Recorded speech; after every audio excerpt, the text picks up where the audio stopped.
मेरा दिमाग पूरा काम नहीं करता। नहीं मालूम कि तुम्हारे बगैर म्यूजिक कैसे बनाता हूँ। हमने इज़मीर में जो ख्वाब देखे थे अच्छी तरह याद है मुझे। याद है जब वो मुझे अवार्ड मिला था, मैं स्टेज पर था और वहां बेतहाशा तालियां बज रही थी लोगों की।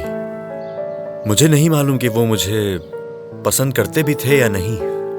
मैंने वो अवार्ड लिया और घर आ गया। उस वक्त यही सोचा कि ये मेरा और तुम्हारा ख्वाब था। ख्वाब। यही जिंदगी है फतेह। आप सफर पर कभी एक साथ तो निकलते हैं, मगर चलते चलते कभी राहें बदलनी पड़ती हैं, क्योंकि जब ख्वाब बदल जाते हैं तो रास्ते अलग हो जाते हैं। और मैं अपने इस नए ख्वाब के साथ बेइंतहा खुश हूं। तुम तो मुझे जानती हो गुलजार।